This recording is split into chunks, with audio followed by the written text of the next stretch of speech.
Pernahkah kita merasa terhubung dengan orang lain, bahkan dengan alam sekitar kita? Ada sebuah konsep filosofis kuno yang mengajarkan bahwa kita semua adalah bagian dari satu kesatuan. Aku adalah kamu, kamu adalah aku. Sebuah gagasan yang melampaui batas-batas individu dan membawa kita pada pemahaman mendalam tentang eksistensi. Kita akan menyelami makna di balik konsep ini, bagaimana ia tercermin dalam berbagai tradisi spiritual, dan mengapa pemahaman ini bisa mengubah cara kita melihat dunia dan diri kita sendiri. Dengan saya Indra Septiana, selamat datang di Denyut Semesta.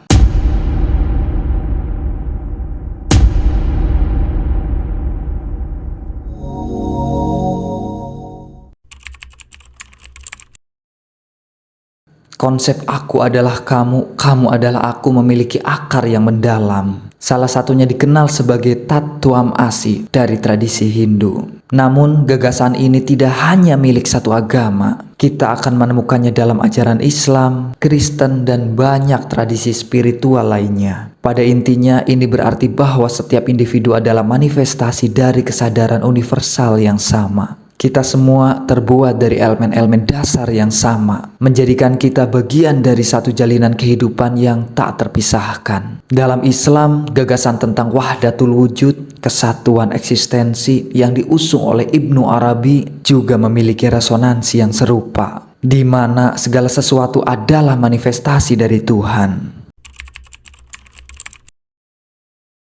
Jika orang lain adalah cerminan diri kita, maka bagaimana kita memperlakukan mereka menjadi sangat penting. Menyakiti orang lain sama dengan menyakiti diri sendiri. Inilah inti dari hukum karma. Hukum karma bukanlah tentang hukuman, melainkan tentang pembelajaran. Setiap tindakan, pikiran, dan perkataan kita menciptakan gelombang energi yang pada akhirnya akan kembali kepada diri kita. Memahami aku adalah kamu mendorong kita untuk bertindak dengan kasih sayang dan empati. Karena kebaikan yang kita sebarkan akan kembali kepada kita. Ada 3 jenis karma yang bisa kita pahami. Karma masa lalu, karma yang sedang kita jalani, dan karma yang kita ciptakan untuk masa depan. Dan dengan kesadaran kita bisa meminimalkan karma negatif di masa depan. Konsep karma juga sangat sentral dalam Buddhisme, di mana tindakan adalah pendorong utama sekaligus kelahiran kembali. Ajaran Yesus Kristus, kasihilah sesamamu manusia seperti dirimu sendiri. Matius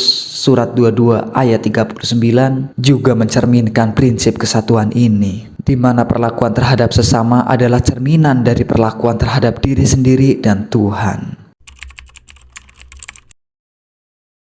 Kita bukanlah entitas terpisah, melainkan bagian dari kesadaran yang lebih besar, ditugaskan sebagai penjaga kehidupan. Ketika kita menyadari koneksi ini, kita membuka diri pada potensi luar biasa yang disebut sakti atau kekuatan batin. Sakti di sini bukanlah sihir, melainkan kemampuan untuk memengaruhi lingkungan kita melalui pikiran, perkataan, dan tindakan yang selaras dengan alam semesta. Ini adalah kekuatan untuk menciptakan realitas kita sendiri. Bukan karena takdir, tetapi kita adalah bagian dari sumber penciptaan itu sendiri. Ini berarti kita adalah pencipta takdir kita sendiri, termasuk dalam hubungan, kekayaan, dan kebahagiaan. Jika Tuhan adalah Maha Tahu dan kita adalah bagian dari Tuhan, maka kita juga membawa kebijaksanaan itu dalam diri kita sendiri. Dalam tradisi Sufi, konsep insan kamil atau manusia sempurna menggambarkan manusia sebagai mikrokosmos yang mencerminkan sifat-sifat ilahi. Ajaran Taoisme juga menekankan harmoni antara manusia dan alam semesta, di mana kelarasan ini membawa kekuatan dan keseimbangan.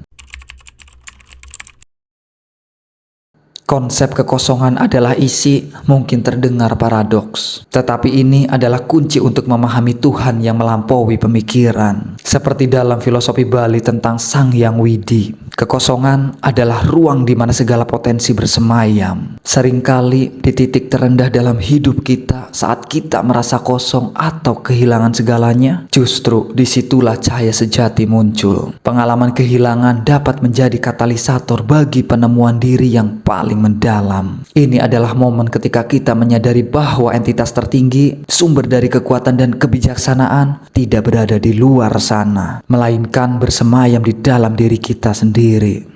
Kekosongan itu adalah pintu menuju isi sejati. Dalam Buddhisme Zen, konsep sunyata, kekosongan, tidak berarti ketiadaan, melainkan potensi tak terbatas. Ini adalah ruang di mana segala sesuatu muncul. Meister Eckhart, seorang mistikus Kristen, juga berbicara tentang kemiskinan roh sebagai jalan menuju penyatuan dengan Tuhan, di mana saat melepaskan segala sesuatu memungkinkan Tuhan untuk mengisi diri. Konsep aku adalah kamu, kamu adalah aku mengajarkan kita untuk melihat diri kita dan orang lain dengan mata yang baru, mata kasih sayang, mata empati, dan kesatuan. Ini adalah undangan untuk hidup dengan kesadaran penuh, memahami bahwa setiap tindakan kita berdampak pada keseluruhan. Ketika kita merangkul kebenaran ini, kita tidak hanya mengubah diri kita sendiri, tetapi juga berkontribusi pada penciptaan dunia yang lebih harmonis dan penuh cinta. Bagaimana konsep ini beresonansi dengan Anda?